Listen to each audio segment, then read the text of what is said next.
오늘도 계시록 13장 있는 말씀을 계속 공부하도록 하겠습니다. 요한계시록 13장 11절로부터 있는 말씀을 보도록 하겠습니다. 내가 또 봄에 또 다른 짐승이 땅에서 올라오니 새끼 양같이 두 뿔이 있고 용처럼 발하더라. 저가 먼저 나온 짐승의 모든 권세를 그 앞에서 행하고 땅과 땅에 거하는 자들로 처음 짐승에게 경배하게 하니 곧 죽게 되었던 상처가 나온 자니라. 큰 이적을 행하되 심지어 사람들 앞에서 불이 하늘로부터 땅에 내려오게 하고 짐승 앞에서 받은 바 이적을 행함으로 땅에 거하는 자들을 미혹하여 땅에 거하는 자들에게 이르기를 칼에 상하였다가 살아난 짐승을 위하여 우상을 만들라 하더라. 저가 권세를 받아 그 짐승의 우상에게 생기를 주어 그 짐승의 우상에게 말하게 하고 또 짐승의 우상에게 경배하지 아니하는 자는 몇이든지 다 죽이게 하더라. 15절까지만 읽겠습니다. 오늘은 짐승의 우상에 대하여 좀 중점적으로 한번 생각을 해보려고 합니다. 지난 안식일에 우리는 13장 1절로부터 바다에서 올라오는 한 짐승을, 복합 짐승을 보게 되었는데 모습이 어떤 모습이었습니까?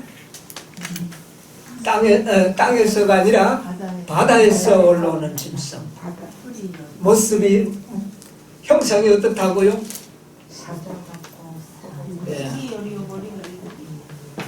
예. 자, 가장 거기에 대표적으로 묘사한 단어가 뭡니까? 뿔이 여리고 머리가 7이라. 이거 어디에서 나오던 모습이죠, 이게? 12장. 예, 12장에 뿔이 나왔던 용과 비슷하지 않습니까? 예.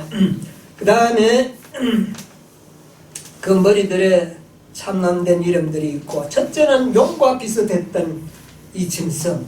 그런데 모습을 보니까 뭐와 비슷하고, 2절에 표범과 비슷하고, 그 다음에 발은 곰 같고 입은 사자 같은데, 용이 자기의 능력과 권세를, 이 용은 사단이지 않습니까? 사단이 모든 권세를 누구에게 줬다? 이 짐승에게 주라. 그래서 이 짐승은 곧 사단의 권세를 행하는 사단의 대리자로서의 모습을 이야기합니다. 근데 여기에 보니까 모습이 표범과 곰과 사자가 여기 나오는데, 이것은 곧 다니엘 7장에 나오는 사자의 모습의 바벨로니아, 그 다음에 곰의 모습 메데페르시아, 그 다음에 표범의 모습 엘라, 이런 모습들을 이야기를 하고 있습니다. 자, 이 가운데서 하나님을 대적하여 우상을 만든 나라가 있죠. 어느 나라입니까? 바벨로니아. 바벨로니아가 금으로 뭐를 만들었다고요? 우상을 만들.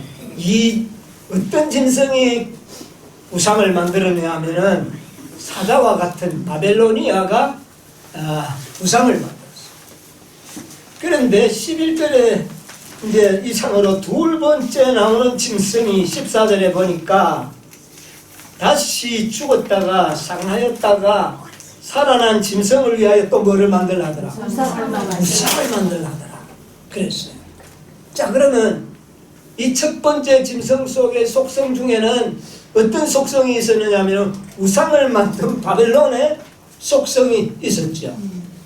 그 속성 그대로 이 법안권이 뭐를 만들었습니까?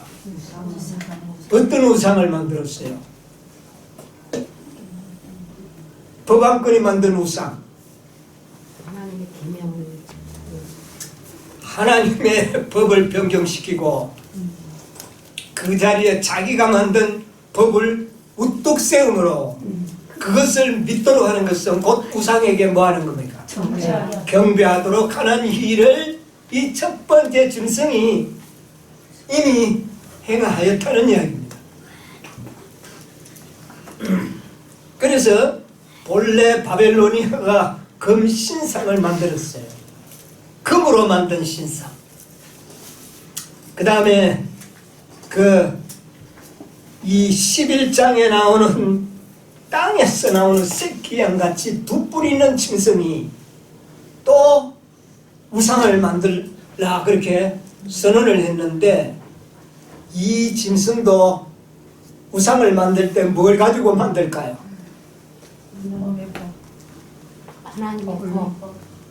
첫 번째 바벨로니아가 옛날에 금을 가지고 뭐를 만들었습니까? 우상을 만들었죠. 금은 재료입니다. 금이 우상은 아니잖아요. 금은 재료예요. 방법이고. 근데 여기에 나오는 11절부터 나오는 땅에서 나오는 새끼 양도 우상을 만드는데 뭐를 만드느냐 하면은, 여러 성경절들을 우리가 다 앞으로 참고해 보면 알지만은 경제를 통하여, 경제권을 이용하여 우상을 세우게 되는 겁니다. 그게 경제는 뭡니까? 금이죠. 금은 모든 경제의 원천단입니다.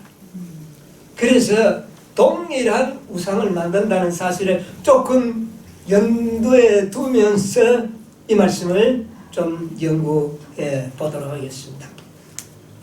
자, 이 땅에서 올라온 새끼양 같은 짐승, 지난 안식일에 우리는 그 새끼양 같은 짐승이 뭐라고요? 미국. 예. 그런데 그 미국이 현대판 뭐와 같았다? 오늘날의 이 작은 뿔과 같은 역할을 할 것이다 하는 것을 우리가 지난 안식일에 좀 공부를 했습니다. 그런데 이 땅에서 올라온 이 새끼양 같은 미국이 하는 사명이 뭐냐면은, 사명이 뭡니까?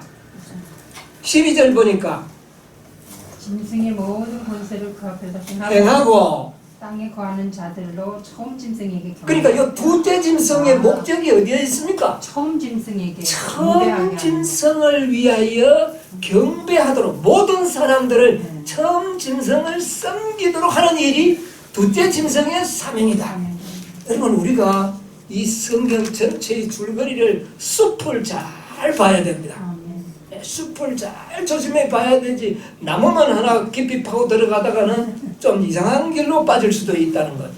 자, 여기에서 이 두 번째 나온 새끼양 같은 짐승은 먼저 나온 짐승에게 경배하도록 하는 것이 사명이다. 자, 처음 짐승에게 경배하게 하고, 그 다음에 13절에는 못 짐승 앞에서 이적하고 미혹하고 막 이렇게 해놓고는 많은 하늘이 불이 내려오도록 했는데, 이 모든 목적이 어디 있느냐면은 사람들을 속이기 위한 것이다. 요 문제는 다음 안식일에 좀 연구를 하려고. 자, 그래 놓고 14절에 뭡니까? 이적을 행함으로 땅에 거하는 자들을 전부 미혹해 가지고 땅에 거하는 자들에게 이르기를, 칼에 상하였다가 살아난 짐승을 위하여 뭐를요? 우상을 만들. 그러니까 이 둘째 짐승의 또 하나의 사명이 큰인데, 첫째 짐승을 위한 뭐를요? 우상을 만든 것이다. 예. 첫째 짐승을 경배하게 하고, 우상을, 그러니까 첫째 짐승을 대표할 우상 만들어서 섬기면 그게 경배가 되는 거죠. 야, 이게 뭐 말이 다른 것 같지만 사실은 같은 겁니다. 우상을 섬기는 거나 첫째 짐승을 섬기는 거나 섬김을 받는 대상자는 첫째 짐승입니다. 그렇죠. 예, 우리가 요걸 잘 생각을 하겠습니다. 자, 그 다음에 우상을 만들고 그 다음에 15절에 뭐라 그럽니까? 저가 권세를 받아 그 짐승의 우상에게 생기를 주어 그 짐승의 우상으로 말하게 하고 또 짐승의 우상에게 경배하지 아니하는 자는 몇이든 다 죽이게 하리라. 몇이든지 우상을 경배하지 않는 자는 다 어떻게 하겠다? 죽이라. 다 죽어. 여기 뭐가요? 둘째. 두 번째 올라온 짐승이 두 번째 올라온 짐승 미국이 미국이 그렇게 한다는 겁니다. 몇이든지 다 죽이게 하더라. 그 다음에 16절 저가 모든 자 곧 작은 자나 큰 자나 부자나 빈궁한 자나 자유한 자나 종들로 그 오른손에나 이마에 표를 받게 하고 이마에 오른손에 뭐를 받게 한다? 표를 받게 어느 짐승이? 둘째 짐승이. 둘째 짐승의 사명이 첫째 짐승을 경배하게 하고 두 번째는 그를 위하여 뭐를 만들고 그를 위한 우상을 만들고 그 다음에는요 표를 받게 하고 그 다음에 그래도 말을 듣지 않은 자는 몇이든지 어떻게 해요? 다 죽이라. 다 죽이게 하더라. 이런 일을 행하는 자가 바로 둘째 짐승이다. 미국이 못해. 예, 둘째. 그럼 처음에는 새끼 양같이 올라왔는데 새끼 양으로 올라왔어요. 새끼 양은 뭡니까? 아주 하나님 앞에 참 제물로 빠져지는 그런 짐승같이 나왔는데 나중에는 용처럼 말하더라. 예, 그래 얘기라고 하지. 자, 우상을 만든다. 자, 아까도 이야기했지만 바벨로니아가 금신상을 세웠어요. 그 속성이 첫 번째 짐승 속에 들어있었는데 그 첫 번째 짐승이 만들었어요. 뭘 만들었다고요? 넷째 짐승, 넷째 계명이 있는 자리에다가 그 제7일 안식일을 드러내고 그 자리에 뭐를요? 첫째 날 자기가 만든 안식일을 집어넣고 그것을 순종하도록 만든 것이 이것을 지키는 자는 곧 짐승에게 경배하게 하는 것이에요. 그러니까 이 일요일 법령은 짐승에 뭐가 된 겁니까? 우상이 된 거예요. 여러분 우상을 이렇게 만들어 놓으면 우상 그 자체는 뭐 돌이고 나무고 금붙이고 뭐 그런 것에 불과합니다. 그러나 거기에 절을 해버리면 진짜. 예, 그 이제 다른 신을 경배하게 하는 것이에요. 그런데 이 아무 물질로 만든 이것을 형상을 갖다가 우리는 뭐라 그럽니까? 우상이다. 그렇게 한다고 말해요. 자, 그래서 미국이 또다시 이런 우상을 먼저 짐승을 위하여 우상을 만드는데 먼저 짐승의 우상을 만들라 그러면 먼저 짐승과 같은 똑같은 모양을 어떻게 해요? 만들겠죠. 만든단 말. 만드는데 뭘 가지고 만드느냐? 우리 다니엘 11장 우리가 연구를 해보면 이 세상의 애굽의 모든 은금을 다 뭐가 확보해 버립니까? 이 법왕권과 미국이 세계의 경제를 잡아버립니다. 그 경제권을 이용하여 이 세상 모든 사람들로 하여금 자기들의 법왕권이 만든 우상 거기에 절하도록 강요할 때에 목구멍이 포도청이라는 말이 있듯이 살기 위하여 모두가 거기에 무엇을 할 겁니까? 경배. 그 법령을 받아들이도록 할 것이다. 그래서 그 법령을 받아들이지 않는 자는 몇이든지 다 첫째는 매매를 하지 못하도록 경제권을 굉장히 힘들게 만들 것이다. 자, 매매를 못하게 하니 이것은 경제적인 압력을 넣겠다는 것. 그래도 말을 듣지 않는 자들은 다 죽이더라. 이게 두 번째 나온 짐승에 하는 일인 겁니다. 이것은 성경 지금 11절에서부터 이 18절까지의 그 내용의 이 전체적인 그림입니다. 숲입니다. 이 숲에서 벗어나면 안 됩니다. 그 중간에 이제 뭐 구구절절히 우리가 해석을 할 때 이 테두리 안에서 해석을 해 나간다면 곁길로 가지 않고 올바른 길로 가리라 그렇게 생각합니다. 자, 그래서 오늘은 이 짐승의 우상이라고 하는 14절 마지막에 짐승의 우상이라고 하는 이 특별한 문제를 우리가 좀 공부하려고 하는데 이 작은 뿔이 말입니다. 다니엘 7장에 나오는 그 작은 뿔, 그거는 뭐를 상징했다고요? 무엇을 상징하고 있다고요? 법왕권.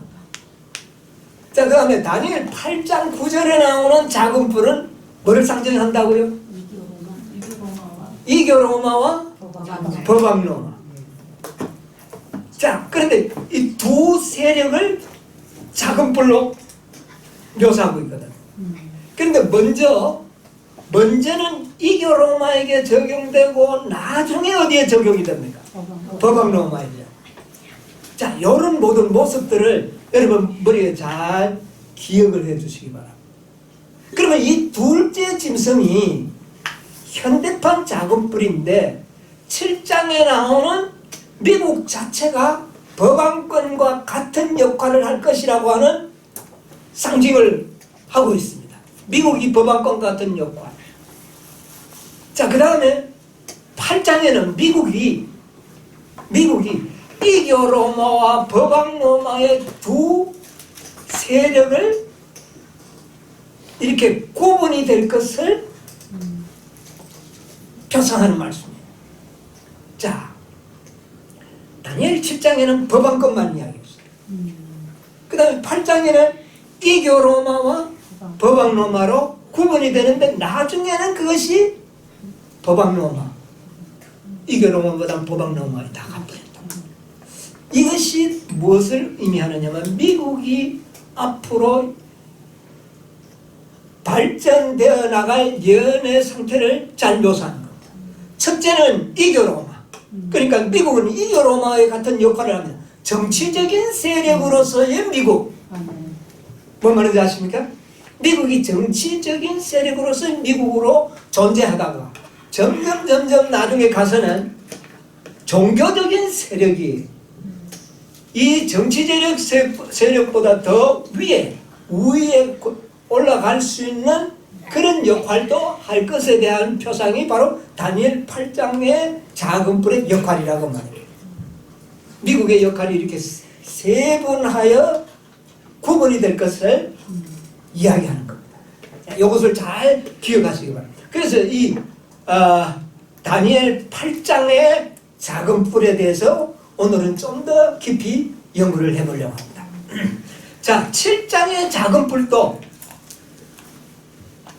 이 법왕권을 이야기하는데 법왕권도 처음에는 정치적인 세력과 종교적인 세력이 합쳐진 단체 아닙니까? 그죠? 합쳐진 단체. 그러니까 결과적으로 가서는 법왕권이나 또 그 다음에 이 다니엘 8장에 나오는 그 적은 뿔이나 다 그 약간의 구분이 있다는 거죠. 정치적인 것과 그 다음에 종교적인 것. 예. 그러나 7장에는 막바로 정치적인 문제를 먼저 대두했고 그 다음에 8장에는 이교로마와 법왕로마였듯이 정치적인 세력과 종교적인 세력으로서의 미국 역할, 이것을 우리가 이제 한번 공부하게 되는 겁니다. 이원화되어 있다는 것. 미국이 이원화되어 있다. 우리가 얼핏 봐도 그렇잖아요. 미국이 새끼양 같이 올라왔다가 나중에는 무슨 노릇을 합니까?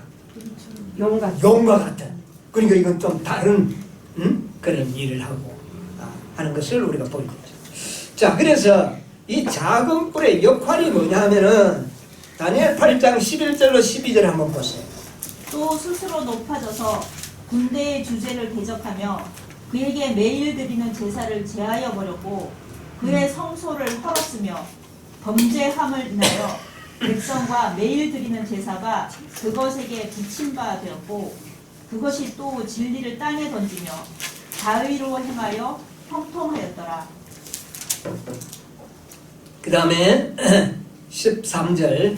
내가 들은즉 거룩한 자가 말하더니 다른 거룩한 자가 그 말하는 자에게 묻되 이상에 나타난 바 매일 드리는 제사와 망하게 하는 죄악에 대한 일과 성소와 백성이 내어준 바 되며 짓밟힐 일이 어느 때까지 이를꼬 하매. 자, 거기까지 보겠습니다. 여기에서 나타나는 걸 보면 이 작은 뿔이 올라와서 군대의 주제를 대적하고 제사를 제하여 버리고 성소를 헐고 또 진리를 땅에 던져버리고 그 다음에 또요. 자의로 행하여. 예, 자의로 행하여 그 다음에 그 성소와 백성들이 그들의 손에 붙임받는다.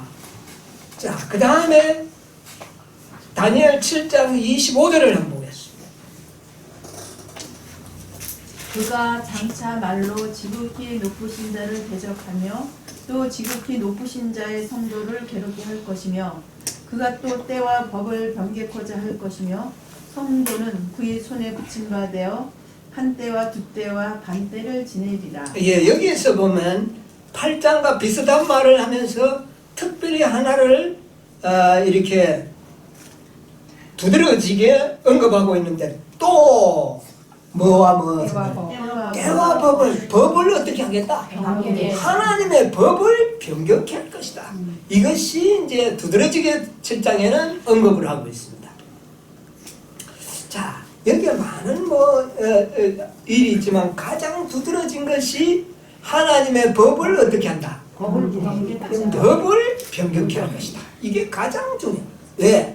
왜 우리가 이것을 크게 봐야 되느냐? 대쟁투는 시작부터 무엇에 대한 문제입니까? 율법에 대한 가는 것이었다. 우리는 항상 이것을 염두에 둬야 돼.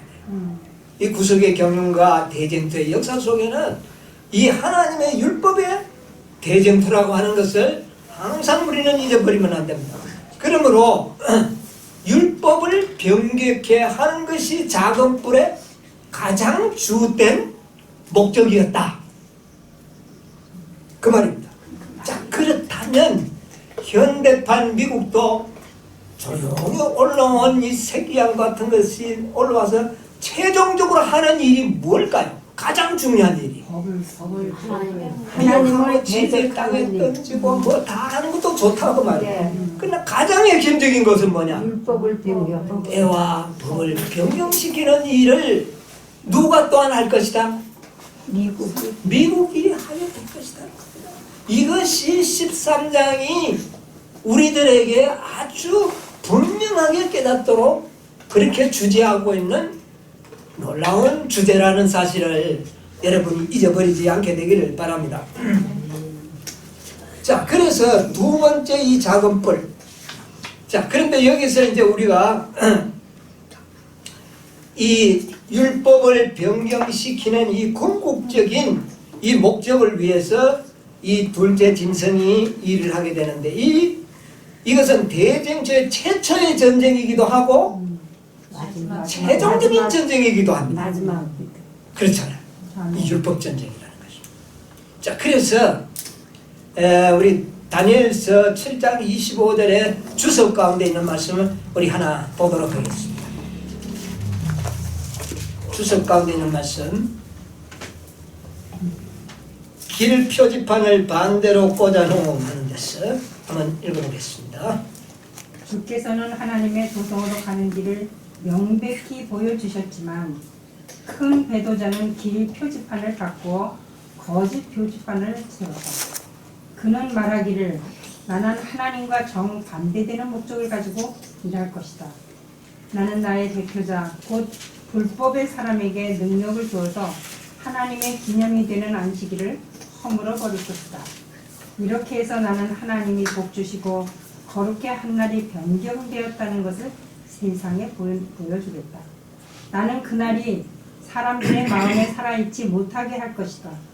그것을 사람들의 기억에서 도말해버릴 것이다. 그 대신 나는 하늘의 신임장을 갖고 있지 않은 한 날을 세울 것이다. 그날은 하나님과 그 백성 간의 표가 될 수 없는 날이다. 나는 이 날을 받아들이는 사람들을 인도하여 하나님이 제7일에 부여한 거룩성을 위날에 부여할 것이다. 잠깐만요. 자, 그래서 이 사단은 이 길 표지판을 어떻게 해버리겠다? 바꾸어 버리겠다. 그래서 그것은 뭐냐면 안식일을 허물어 버리고 그 자리에 자기가 만든 엉뚱한 한 날을 그곳에 세워놓겠다 이 말이거든. 사단은 왜 이렇게 할까요? 왜 하나님의 법을 이렇게 자꾸 건드릴까요? 그러니까 하나님을 대적하는 마음. 이 사단이 하나님보다 더 높아지려고 그랬잖아요. 동등되려고 그랬잖아요. 하나님과 동등될 수 있는 유일의 방법은 하나님의 법을 변경시키는 겁니다. 만약 변경만 된다면 하나님과 자기와는 지혜가 동등하게 돼요. 피조물로부터 똑같은 동등적인 존경과 경배를 받을 수 있는 유일의 길이 이 방법밖에 없는 겁니다. 그러므로 율법을 항상 사단은 문제를 걸고 나온다는 것을 여러분 마음에 기억하셔야 됩니다. 자, 그 다음에 나의 대리자를 통하여 나의 대리자를 통해서 나는 내 자신을 높일 것이다. 하나님이 제정한 안식을 준수를 못하게 하므로 나는 하나님의 율법을 멸시할 것이다. 나와 너 사이에 너희 대대의 표징이라는 말을 나의 안식일 편에다가 적용할 것이다. 이렇게 함으로 세상은 나의 것이 될 것이다. 나는 세상의 왕이 될 것이며 땅의 통치자가 될 것이다. 자, 이렇게 함으로 나는 세상에 뭐가 되겠다? 안식일. 내가 왕이 되고 내가 통치자가 되겠다. 아니, 예? 그래서 존경과 경배를 자기가 받겠다. 무엇을 어떻게 하는 거? 법을 법을 바꾸는. 그러니까 법을 바꾸는 것이 사단의 최대의 목적이라는 것입니다. 그러므로 계시록 13장은 하나님의 법을 어떻게 하는 겁니까? 변경시키는 일에 미국의 역할에 대한 예언이라는 것을 마음에 깊이 새겨야 되는 거예요. 다른 데 빠져나가면 안 됩니다. 많은 사람들이 13장을 다르게 해석하는 분들이 혹시 있어요. 예, 그렇기 때문에 여기에 우리는 마음이 흔들려서는 안 되는 겁니다. 자, 그 다음에 나는 사람들의 마음을 이런 식으로 다스려서 나의 능력 아래 둠으로써 하나님의 안식일이 사람들에게 멸시의 대상이 되게 할 것이다. 표징이라고? 물론이다. 제7일을 지키는 자들은 땅의 권세들에게 불충성하는 표징이 될 것이다. 나는 인간의 율법을 매우 엄하게 제정하도록 할 것이다. 그러면 사람들은 감히 제7일을 지킬 엄두도 내지 못할 것이다. 사람들도 그들이 살 수 없도록 먹는 것과 입는 것이 제지당할까 두려워하여 하나님의 율법을 범함으로 세상과 연합할 것이다.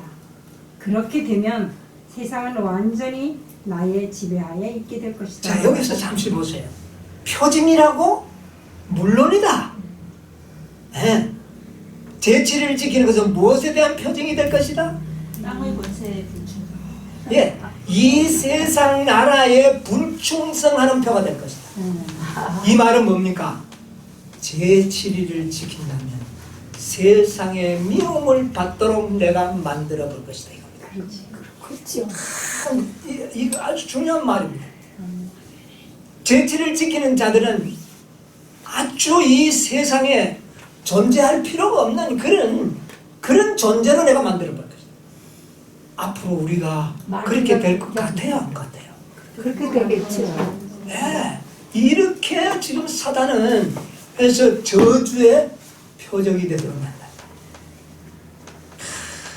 대단한 일이죠. 이거 우리 기억해야 돼. 한 셋째 줄 지나면 모든 선의 원수는 길 표지판을 반대 방향으로 돌려 꽂아놓고 그것이 가리키는 바니까 불순종의 길인데도 그것이 행복의 길이라고 한다. 그는 여호와가 이같이 이르노를 거역함으로써 여호와를 모독하였다. 사단이 과거에서부터 계속 생각해 온 것은 때와 법을 변경시키는 일이었다. 거기까지. 사단의 머리에는 뭐가 들어있다고요? 때와 법을 변경시키고 다른 데 여러분 흐트러지면 안 됩니다. 사단의 머릿속에는 어떻게 하면 하나님의 율법을 변경시킬까? 네. 이것이 사단의 연구라는 거예요. 그것을 이루기 위해서 제7일을 지키면 세상에 불충성한, 대한민국에 불충성한 자라는 낙인을 지키도록 만들어볼 것이다. 그렇죠. 이 말입니다. 과연 이런 상황 속에서 우리가 하나님의 율법을 지킬 수 믿음을 있을까? 보겠느냐. 이겁니다. 근데 그 일을 누가 하겠다고요? 미국이. 미국을 통하여 하겠다. 예, 이겁니다. 미국을 통해서 하겠다. 미국이. 이게 작은 불이 아닙니까? 그죠? 작은 불은 하나님의 율법을 변경시키는 데 목적이 있었잖아요. 이게 미국이 할 것이에요. 현대판 작은 불이죠. 자, 그래서 13장의 전체적인 내용이 바로 그겁니다. 이게 전체적인 숲이라고 말입니다. 그림이에요. 자, 그런데 계시록 3장 14절에 보면 짐승의 우상을 만들라고 분명히 이야기했는데 여기에서 이제 우리가 조금 연구해야 될 것이 있는데 14절에 살아난 짐승을 위하여 뭐를 만들라? 기록이 아니야. 우상. 계시록 계시록 13장. 계시록 13장 13장이다. 13장 13년이요? 예, 우상을 만들라 하더라 그렇게 했거든요. 자, 그러면 이 우상을 만드는 것이 지금 이제 우리가 봤을 때는 우상이 뭡니까? 전체적인 우상이 한마디로 이야기하면 이를 법령을 세우는 겁니다. 일은 아무나 할 거 아니잖아요. 그런데 그것이 하나님의 십계명의 중심에서 들어가서 우뚝 세워질 때 이것이 마치 바벨로니아 두라 평지에 세워졌던 금신상과 같이 세워지는 것과 동일한 역사적인 표상이 된다. 이렇게 세워지는 것이 확실합니다. 이 전체적인 그림이 그렇죠? 그런데 대쟁투 445페이지에 이런 말씀이 있습니다. 우리 한번 보도록 하겠습니다. 대쟁투 445쪽 합중국의 중요한 교회들이 합중국의 주요한 교회들이 공통적으로 주장하는 교리에 의하여 서로 연합하여 그 국가로 하여금 자기들의 교령을 강제로 실시하게 하고 그들의 제도를 강압적으로 유지하려는 때가 이르면 그때의 개신교 미국은 로마교적 교권 정치의 우상을 만들게 되고 그 필연적인 결과로서 이에 반대하는 자들에게는 법률적 형벌을 가하게 될 것이다. 그 두 뿔 가진 짐승은 모든 자, 곧 작은 자나 큰 자나 부자나 빈궁한 자나 자유자나 종들로 그 오른손이나 이마에 표를 받게 하고 누구든지 이 표를 가진 자 외에는 매매를 못하게 한다. 그런데 셋째 천사의 기별은 만일 누구든지 짐승과 그의 우상에게 경배하고 이마에나 손에 표를 받으면 그도 하나님의 진노의 포도주를 마시리라고 경고하고 있다. 이 기별에서 말한 짐승, 곧 두 뿔 가진 짐승이 경배하라고 강요하는 그 짐승은 요한계시록 13장의 첫째 짐승, 곧 표범 같은 짐승인 법왕권이다. 그러므로 짐승의 우상은 자기의 교리를 강요하기 위하여 국권의 도움을 구함으로 생겨나게 될 배교한 개신교도들의 단체를 나타낸다. 예, 거기까지 보겠습니다. 여기서 보면 우리가 지금까지 성경적인 전체적인 그림은 미국이 만드는 우상은 분명히 뭡니까? 일련 법령이었죠. 그런데 여기 보니까 짐승의 우상은 자기의 교리를 강요하기 위하여 국권의 도움을 구함으로 생겨나게 될 배교한 뭐가? 개신교 단체를 나타낸다. 이런 말씀이 선지자의 글에 나타납니다. 그러면 이 문맥지 요 마지막 문맥만 보면 마치 짐승의 우상은 뭐라는 말입니까? 개신교 단체가 우상이 된다. 이렇게 이제 설명이 되어지는 겁니다. 그러나 그 위에 보면 또 그렇지가 않거든요. 제일 처음에 보면 아까 읽었던 미학 중에 중요한 교회들이 공통적으로 주장하는 교리에 의하여 공통적인 교리가 뭘까요? 일요일 법령이에요. 네, 일요일. 그 다음에 그때 개신교, 미국은 개신교가 먼저 들어갑니다. 개신교가 로마적 교권 정치의 우상을 만들고, 누구의 우상을? 로마교의 우상입니다. 로마교의 우상은 뭡니까? 일요일이에요. 그렇죠? 로마교의 우상은 일요일이란 말입니다.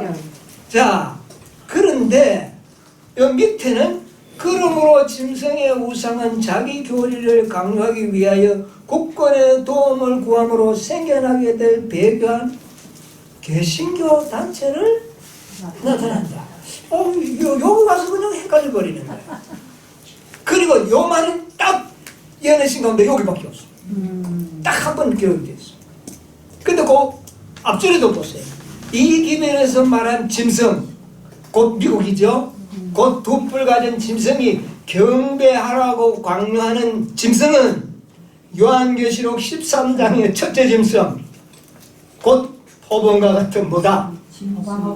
법안권을 경배하라고. 미국은 언제나 법안권을 강요하라. 개신교 미국입니다. 이거 개신교와 정치적과 그 다음에 종교적이 합쳐진 이 합중입니다. 그런데 이 합중국이 먼저 나온 짐승을 뭐하라? 경배하라. 이렇게 했는데, 그러므로 해놓고는, 자, 이 그러므로가 중요합니다. 그러므로 짐승의 우상은 개신교 단체다. 이렇게 말했단 말이에요. 그래서 저는 이 말씀 때문에 아마 10년 이상 고민을 했을 겁니다. 이거 어떻게 설명을 해야 될지 아주. 그런데 그때까지는 연애신을 읽어도 이게 명쾌하게 제 마음에서 안 풀어지는 겁니다. 개신교 단체가 우상이고, 그럼 우상이 개신교 단체가 되면 개신교 단체가 나중에는 법안권보다 더 높아지는 건데 이게 어떻게 된 거냐? 여러분 이 문맥을 봤을 때 그런 생각이 들지 않습니까? 분명히 나오지 않습니까? 자, 그래서 이 문제를 오늘 좀 연구해 보려고 합니다. 여러분, 짐승의 우상이라는 단어가요. 단어가 원어에 보면 에이콘입니다. 에이콘. 뭐 아이콘, 영어로 아이콘과 같은 에이콘. 근데 이게 뭐냐면은 무슨 뜻이냐면은 형상이라는 뜻입니다. 형상. 닮았다는 이야기. 닮았다. 원숭이는 사람의 형상이다. 무슨 뜻입니까? 닮았다는 말이에요. 예, 우상이 에이콘입니다. 그런데 닮았다는 뜻이잖아요. 자, 그러면 출애굽기 20장 4절에 있는 말씀 한번 읽어보세요.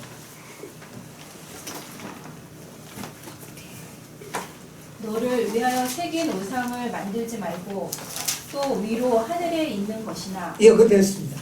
뭐를 만들지 마라? 우상을 만들지 말라. 근데 이 우상을 만들지 말라는 이 우상이 뭐냐면은 히브리어로는 페셀이라는 단어인데 역시 뜻은 뭐냐? 형상입니다. 에이콘과 동일한 뜻이에요. 영어로 말하면 이미지. 요즘 우리 이미지라는 말을 참 많이 사용하지 않습니까? 한국말 같이 사용하는데 이 이미지가 닮았다는 뜻이거든요.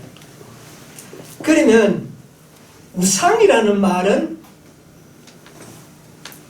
하나님의 신을 모방하여 닮게 만들어가지고 섬기도록 하는 만들어진 형상도 우상이지만 단순한 문자적으로 봤을 때는 비슷하면 뭡니까? 우상입니다. 에이콘이랍니다. 에이콘, 닮았다는 뜻이에요. 자, 예를 들면서 우리가 한번 보겠습니다.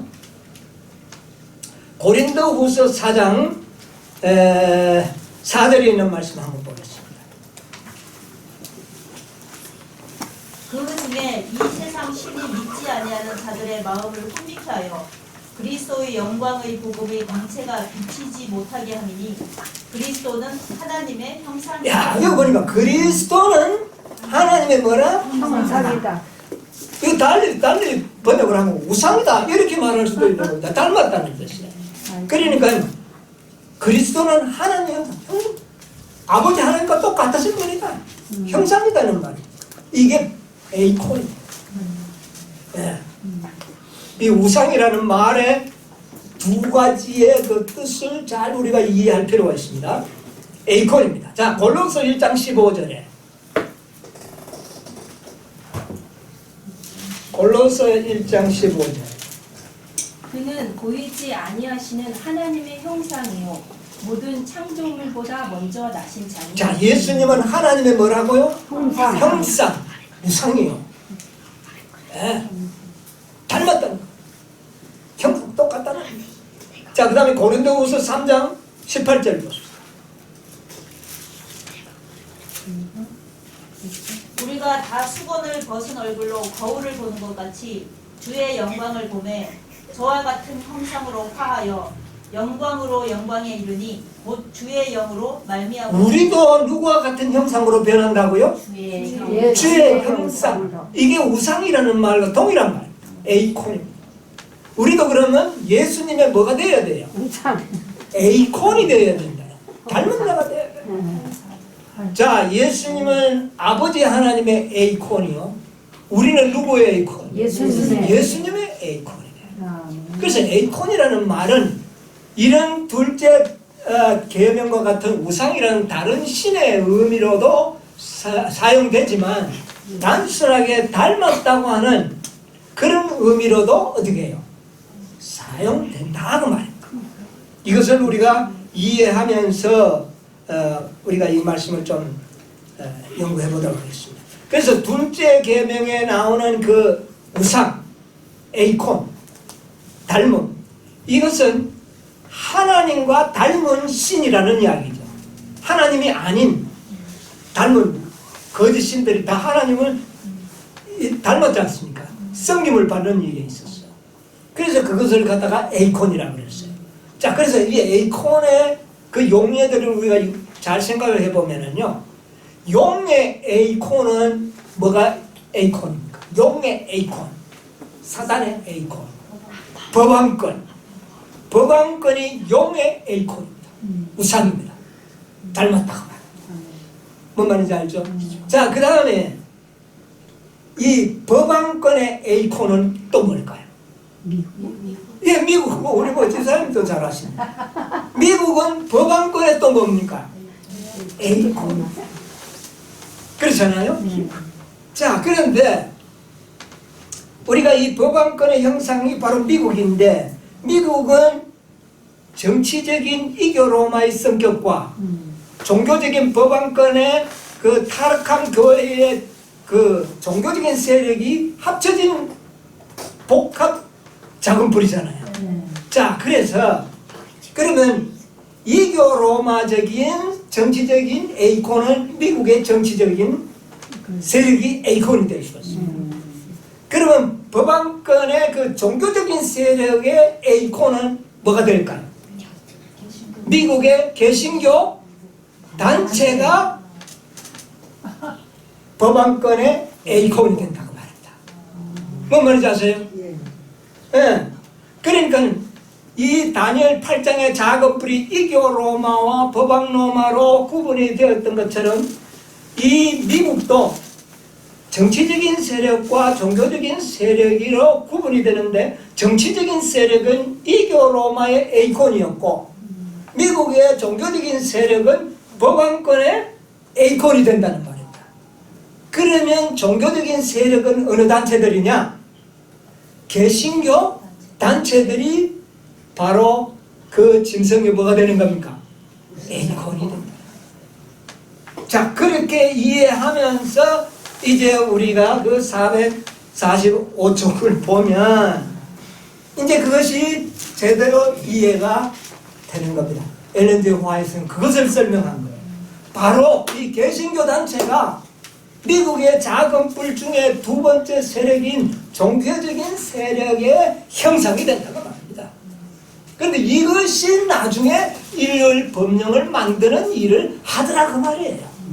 정치적인 세력은 종교적인 세력에 이용을 당할 뿐이지 만드는 건 누가 하는 겁니까?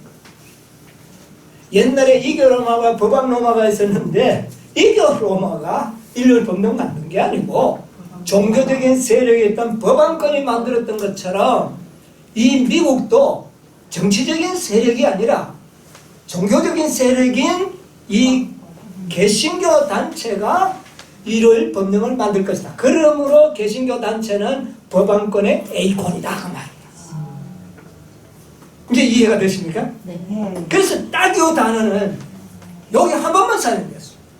앞뒤 전후의 문맥을 다 봐도 개신교 단체들은 결국 인류 법령을 만드는 일을 성사시킨다는 설명이지 어느 한 곳도 인류 단체가 글자 그대로의 우상이 되어서 섬김을 받는 이런 것으로 어느 한 곳에도 설명되어지지 않았다는 겁니다.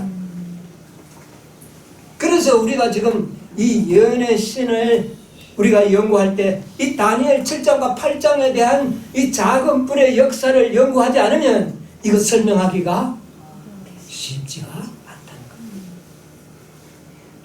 이것을 아주 이렇게 다니엘 7장, 8장을 잘 세분해서 봤을 때에 에이콘의 용법이 이렇게 적용이 되는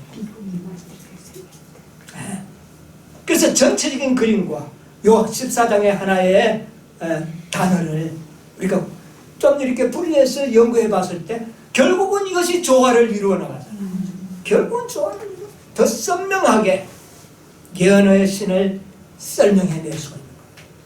여러분 이제 이해하십니까? 예, 바로 그런 의미가 된다는 것입니다. 예, 개신교회는 법안권의 타락한 종교단체의 에이콘 형성이 된다. 그 말입니다. 자, 그래서 대쟁투 445쪽에서 6쪽에 있는 짐승과 짐승의 표에 대한 설명이 나옵니다.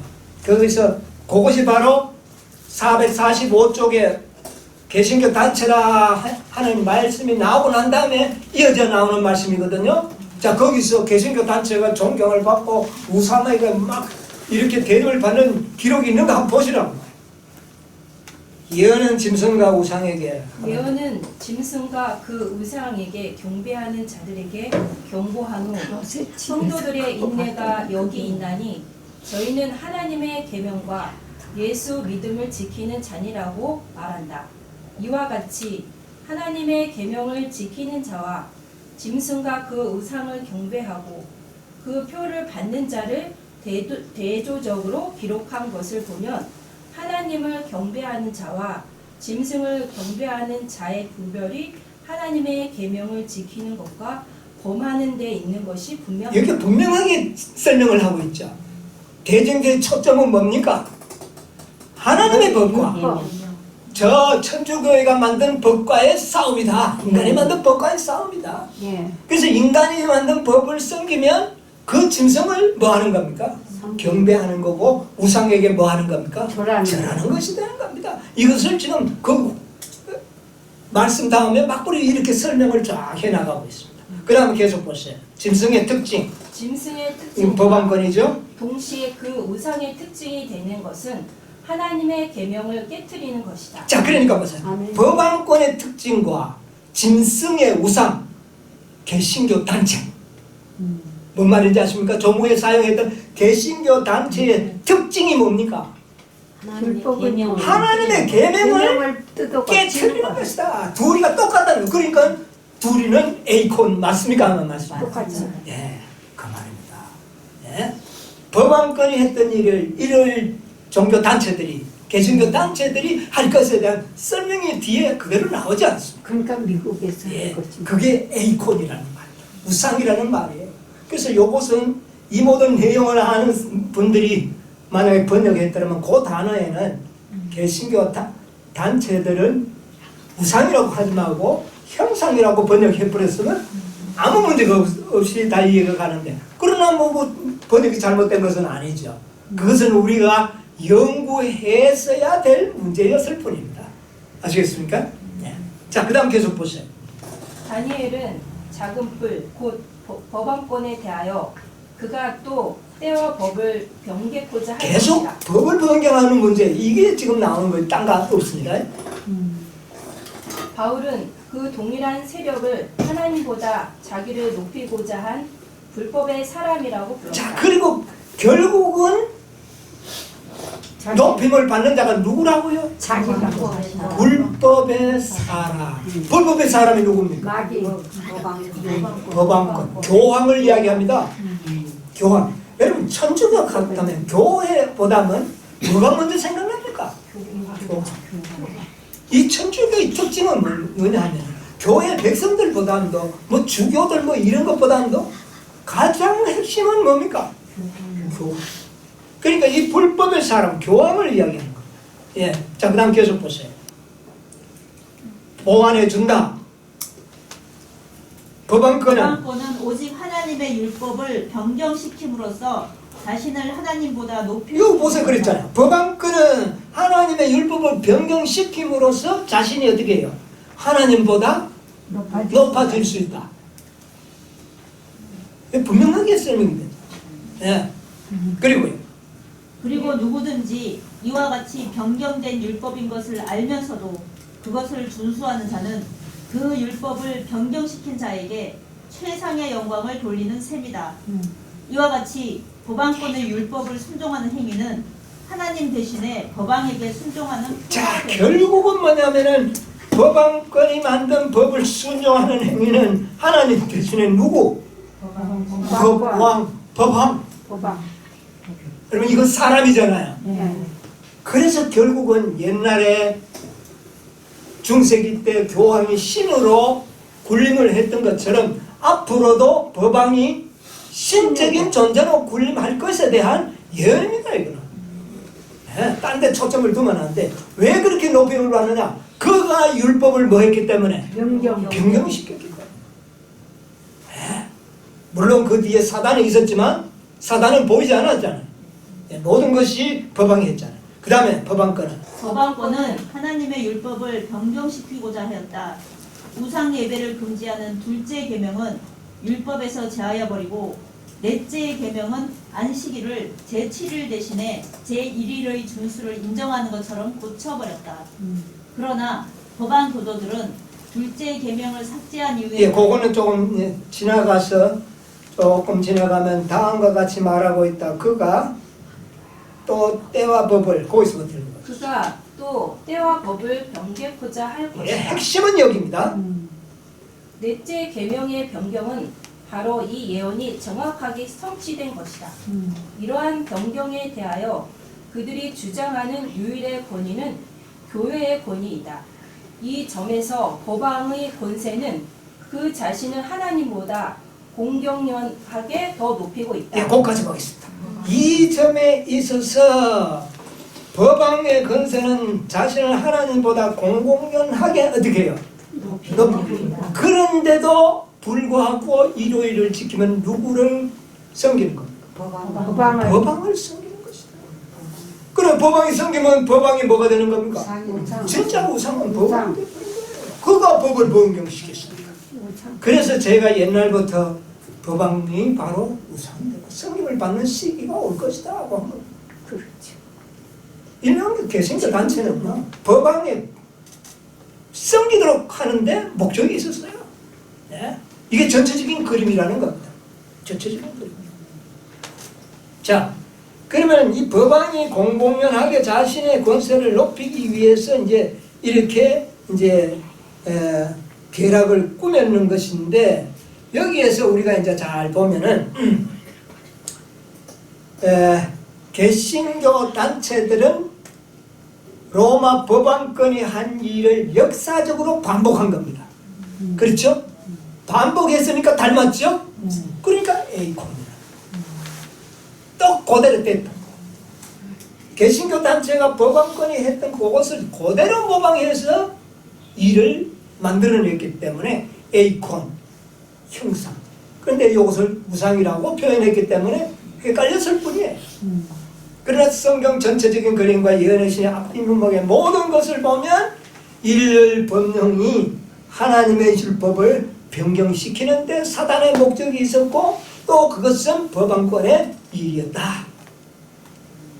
그러니까 모든 것이 여기에 국한된 거예요.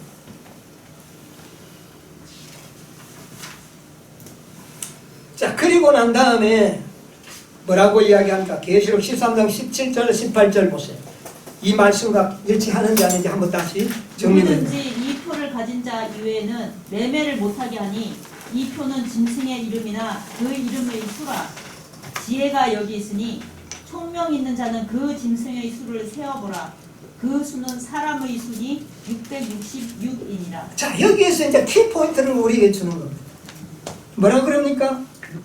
이 짐승의 이름이라는 게, 이 편은 곧 짐승의 이름이다. 그리고 그 이름에 뭐가? 수요가 있다. 그리고 18절에 지혜 있는 자들은 잘하면 짐승의 수를 세어봐라. 그 수는 누구의 수니? 사람의 수. 사람을 가리키는 수다. 그러니까 우리가 지금 설명해오는 모든 해오는 것이 맞지 않습니까? 사람의 수라는 거예요. 666이더라. 이거는 우리가 다 알잖아요. 옛날 법왕이 쓰는 상충변류관에 여기에 써진 글자가 666. 나는 하나님의 대리자라는 문구가 그 멸관에 세워졌어요. 그것을 라틴어는 알파벳에 수요가 들어있잖아요. 그 숫자를 계산해 보니까 666이더라. 그걸 쓰고 있다는 거예요.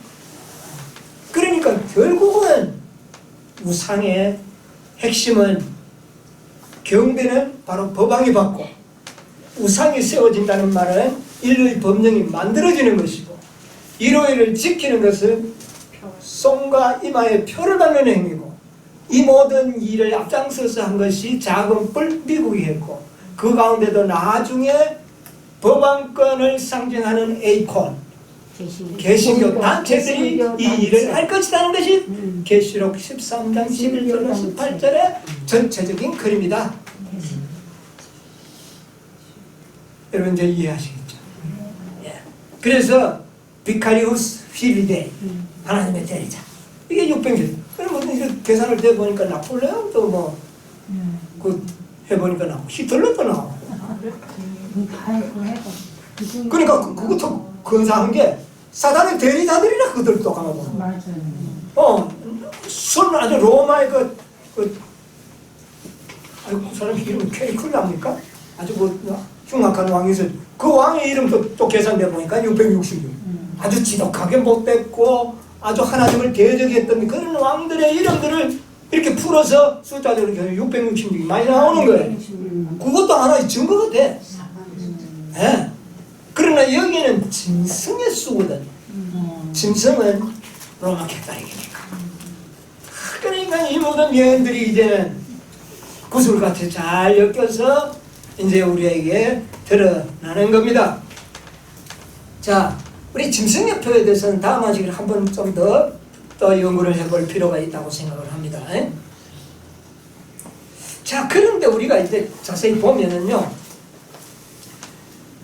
지혜 있는 자들이 잘 우리를 봐야 되는데, 계시록 17장 16절에 보면 말이다. 그 시간이 많이 갔기 때문에 간단하게 좀 설명을 해야 돼. 17장 16절 한번 내가 읽어보시죠. 본 바 이 열불과 짐승이 음녀를 미워하여 망하게 하고 벌거벗게 하고 그 살을 먹고 불로 아주 사르리라. 자, 여기 보면 음녀는 법왕권이잖아요. 음녀가 이 짐승, 열불과 짐승이 나오는데, 이 짐승은 붉은 짐승인데, 제가 이야기하는 이 붉은 짐승은 사단으로 저는 확실하게 설명을 드립니다. 그러면 사단이 왜 법왕권을 멸망시키는가? 자기 충실한 뭔데? 대리자인데. 근데 왜 그렇게 할까요? 왜 죽일까요? 사단은 자기가 영광을 받으려고 율법을 변경시키지 않습니까? 목적이 자기가 영광을 받는 겁니다. 근데 지금 누가 영광을 받고 있어요? 비방이 받고 있는 겁니다. 그러니까 어떻게 이 비방을 그냥 나누겠어요? 여러분 확실한 이유를 알겠습니까? 예. 대리자를 세우는데 영광을 법왕이 받으니까 이 세력을 어떻게 해요? 멸망시키고 그 다음부터는 영광을 누가 받습니까? 자기가. 그게 8조. 예, 그래서 이제 8조 왕으로 들어갑니다. 이제 계시록 17장까지 이제 기초가 닦여 나가는. 예. 사단이 영적인데. 예. 그래서 우리가 이 모든 것을 사단이 음녀를 죽이는 이유가 분명하게 여기에 나타나는 거예요. 사단이 자기 영광 받으려고 한 건데 영광을 법왕이 받아서 되겠어요? 그때 이 법왕을 없애는 것이죠. 이렇게 해서 이 13장의 모든 예언들이 이제 오늘날 풀어지만, 근데 앞으로 중요한 것은 미국의 개신교 단체와 종교적인 세력이 어떤 일을 꾸며내고 있는가, 이것을 우리가 이제 보는 겁니다. 이것은 아주 암암리에 이루어지고 있습니다. 1888년도에 이미 미국 국회에서는 일요일 법령이 상정되어 있었다는 사실을 아는 사람은 알고 있습니다. 이 법령이 상정된 것이 폐기된 게 아니고 아직도 상정된 채로 보관되어 있습니다. 그러면 언제든지 이것을 드러내서 가결할 수 있는 그런 입장 가운데 있다는 겁니다. 그럼 왜 이것이 이렇게 지연될까? 사상의 수요가 차기까지는 이 모든 것은 붙잡혀 있다고 합니다. 이유는 다른 데 없습니다. 순식간에 이루어질 사건입니다. 덕과 같이 이 말이라.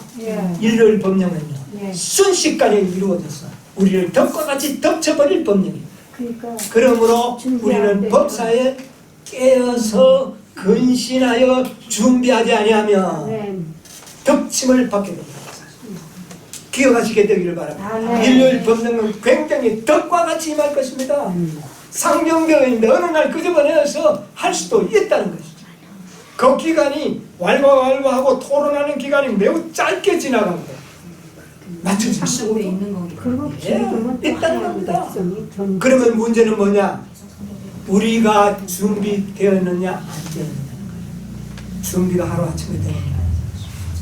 그러므로 깨어 기도하라. 아멘. 소리치 마라. 여러분 깨어 근신하셔서 준비하는 백성들 되시기 바랍니다. 아멘. 모든 예언들은 무르익었고 성취되었습니다. 거의 다 되었습니다. 곧 이루어질 것입니다. 우리 정말 믿음으로 잘 하나님의 계명과 그의 예수의 믿음을 지키는 그런 백성으로서 모두 서게 되시기를 간절히 바랍니다. 아멘.